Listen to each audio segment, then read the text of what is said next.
Look, I like my bitches red bone, ass fat, jello, light skin, yellow, iced out, hello. What is good, y'all? It's K-I-N-G Cruz. We back with another video. I've been gone for a minute because I've been waiting on this 2K21. The grind starts back up. I don't know, for the past 2 months, 2K20 has just been dead to me and I could not get into the game. But you know, I'm back for the 2K21. We gonna be grinding all year long. Just know I will be on my grind all year long. I will be putting out content for you guys every single day. But let's get right into this. This is going to be the most OP build on 2K21. I'm telling you guys right now, you guys will probably want to use this build as your first build when you get onto 2K21. It is one of the best builds I've found on this game. Badges are good and stats are good. Height is good. He can guard positions 1 through 5 at the point guard position. So first, you're going to make a point guard. Left hand, right hand, doesn't matter. That's your preference. I go with number 3. That's my favorite number, if y'all ain't know. Number 3. Alright, so we're going to get into the pie charts. You're going to go to the top. You're going to go 1, 2, 3, 4, 5, 6, 7, 8, 9 down. It's the 9th pie chart down. Red and green pie chart, that's mostly. So it's defense and shooting. If y'all haven't known, I made a rebounding wing last year and it was defense and shooting, and you guys know that dude was a demigod. So you want to go with the red and green pie chart. Now for this, I usually go with agility and vertical because if you guys haven't noticed, I don't think strength really matters in this game. It never did in 2K20. So, and it's kind of almost a repeat of 20, y'all. I'm not gonna lie to you, because next gen is gonna be what's different in 2K21. Current gen, it's gonna basically be the same thing for you guys. Sorry for the spoiler if y'all didn't know that, but yeah, it's gonna be the same thing. So what you want to do is go with the agility and vert. It's the best thing to do for yourself. Now, for the attributes, you want to put the close shot all the way up to 83. You want to put your driving layup all the way up. You want to put your driving dunk all the way up, and standing dunk all the way up. You get 6 finishing badges with this build, and he's a decent at finishing. He has a 72 driving dunk, a 77 driving layup, and an 83 close shot. Close shots are not missing. He can look, and then once you get to a certain overall, I believe once you get to 97 or 98 overall, he will have them flashy park dunks you could do. So this character is versatile. He's very versatile. He will be able to dunk, he'll be able to shoot, and he'll be able to play defense for you. So now you want to put your mid-range all the way up, your 3-point all the way up, and then your post fade all the way up. And then what you want to do with your free throw is get it up to 70 exactly. So you get them 6. You see how it goes down to 15? Put it up to 70, you get those 16 shooting badges. And if you don't think that's enough shooting badges, think about this. There used to be quick draw in the game. So that's either, if you use Silver Hall of Fame, that's 2 to 4 badges that you don't have to use anymore. And last year, my build had 14 shooting badges, and that was enough for me. 14 was enough for me, and I used gold quick draw. So I'm getting even more badges. So 16 badges is enough for this build. You will be able to shoot. And like Mike Wing said, if you have below a 75-3, you should not be able to shoot consistently with this build. This build at 97, 98, 99 overall will definitely have over a 75-3. Trust me on that. You guys will be able to shoot consistently with this build, especially with 16 shooting badges. Now for playmaking, you don't want to touch that at all. Don't touch the playmaking. I know, like, you can get a lot of badges with playmaking. You could be able to speed boost with playmaking, all that. But for this build, you want to focus on defense, as it is a defense build, shooting and defense. People want me to put playmaking up, but I don't. My play style is not playmaking. If you want to mess with that, you could, but for the better build, don't touch the playmaking, y'all. I promise you, you will like this build better without playmaking. You put interior defense up first, perimeter all the way up. Most of your defensive stats are going to go all the way up. Lateral quickness all the way up, steal all the way up. Then skip block, go to offensive rebound, and put defensive rebound up. Now you're at 21. And then put the rest in the block, 54. You can even drop your offensive down to 60 if you want the max block. But it doesn't matter that much. It's one attribute down, one attribute up. But this is the build right here for your attributes and all that. And now we're going to get into the height, wingspan, and weight, and your takeover whatever you guys prefer. Most likely it's going to be either lock take, slashing take, or shooting take. I'll show you that in the end. But this is preference. I will probably go built for my player. Now you want to be 6'7". Now what this 6'7" is, look, this makes him even more athletic. Now you can do standing dunks that you didn't think you could do, right? Now you can do standing dunks. It's plus 24 now. You could definitely do standing dunks with this person. Your driving dunk even goes up when you're taller, so you'll definitely be able to do your little flashy park dunks that you want. This dude is going to be very versatile. As you see, the 3-point shot is at a 75 right now.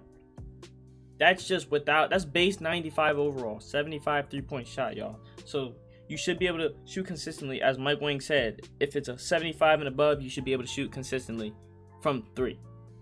Now playmaking goes down, but who cares? Like I said, you don't touch playmaking anyways. And look, most of your defensive stats go up. The only thing that really takes a hard hit is your steal, but you still have an 82 steal. Perimeter defense, lateral quickness goes down by 3. 82 is high enough to guard most positions. Point guard, a small point guard, maybe get around you, but if you're a good defender, you can guard him. Now for the weight, the best is go 191 because you get that extra speed right there without losing too much strength, because strength doesn't even matter. So I would go with that 80, and you get extra acceleration at that 191 pound mark. Now wingspan. Now this is where this comes into preference, y'all. This is where I think this build comes into preference. Now, if you want shooting take, don't do the 89 wingspan. You would go with the 88 wingspan. Let me show you guys. If you go with 89 wingspan, you get lock take and slasher take. Now, if you go with the 88 wingspan, you get lock take, spot up shooter take. If you want to be a shooter with this build, it's like my rebounding wing. If you guys watched me earlier in 2K20, you know I had a rebounding wing with shooting take. He was a demigod. But I think I'm going to go with lock take this year. So I'm going to go with the 89 wingspan. But if you want slash take, go with the 89 wingspan. You can get slash take and lock take. If you want shooting take, go with the 88 wingspan where you can get the lock and spot up shooter take. That's preference for y'all. I'm going with the 89 with the lock take. I think it's going to be good this year. So that's why I'm doing that. And what this build is called is a perimeter lockdown. You get shades of Penny Hardaway, John Wall, and Malcolm Brogdon. You know Penny is a great defender. He's a great perimeter player. And you know John Wall, come on now. It's John Wall. But yeah, this is the build. Let me know how y'all think it is. Let's get right into the badges though.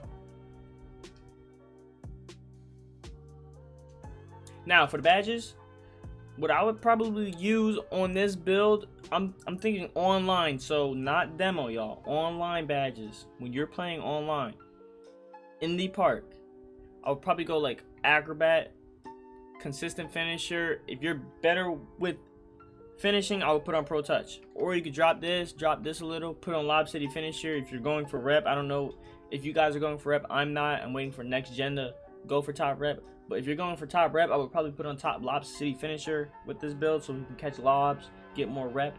But for me, I don't even need to put that on. I'm probably gonna go with acrobat, consistent finisher. I might not even go. I might do this. This is gonna be my build right here. For shooting badges now, Hot Zone Hunter is a definitely Hall of Fame. Range Extender, definitely Hall of Fame. Deadeye, definitely Hall of Fame. Catch and Shoot, bronze, and then you got 3 extra badges.